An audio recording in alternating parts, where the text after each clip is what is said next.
De la houle en baisse et du vent side offshore en ce début de matinée sur laquelle on rebonjour à toutes et à tous. On a un temps qui est variable, une belle lumière, une température extérieure à 13 degrés, une température de l'eau à 17, une marée qui monte, le plein eau est à 13h55, toujours des petits coefficients landais de 40. Sur cette marée qui monte, le vent est repassé offshore, side offshore, il est sud-sud-est, il est modéré, il y a deux beaux forts établis, un petit 3. Le plan d'eau est clapotis-clapota, les phases de vagues deviennent un peu plus lisses, la houle est encore agitée mais un peu plus propre qu'en début de journée.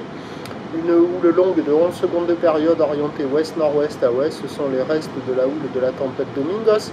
Relevé à la baisse sur la boue Arcachon-Gascogne à 2,59 secondes, ce qui donne en termes de taille de vague, pareil, il y a 1 m, 1 m 20 en déferlement régulier, 1 m 30, 1 m 50 sur la majorité des séries.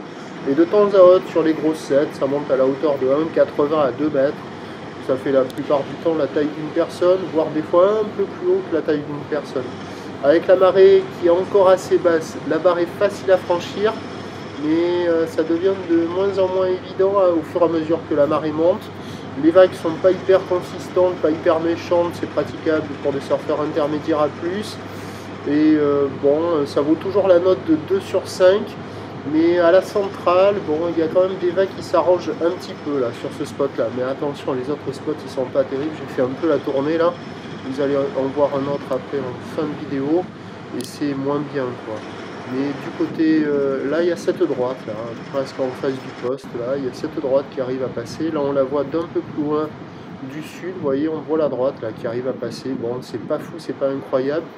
Mais il y a quand même quelques vagues qui passent. Pour surfer, là, c'est un des meilleurs endroits parce que les autres endroits sont moins favorables. Il y a quelques surfeurs qui checkent les conditions, mais il n'y a personne à l'eau. Donc voilà. Et là, la droite de la digue sud, là, qui a marché tout l'été, là, elle a disparu, elle n'y est plus. Et bon, il y a quand même quelques bouts, il faut en profiter car le meilleur créneau, c'est quand même ce matin.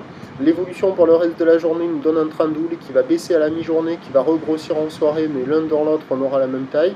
Par contre, le vent, il va se renforcer au sud-sud-est en fin de matinée, sud soutenu ensuite. Les prévisions à 13h, c'est 1 m 80 ou ouest-nord-ouest à ouest, 10 secondes de période, vent de sud à 4. Et à 17h, stationnaire, mais avec une houle qui passe ouest-sud-ouest à ouest, 10 secondes de période. 1,80 et un vent de sud à 4 Beaufort, et la baisse est confirmée par la bouée Arcachon-Gascogne à la baisse à 2,50 m, 7 à 8 secondes de période. Donc le meilleur créneau il est ce matin en première partie de matinée. Prochain point, tout à l'heure.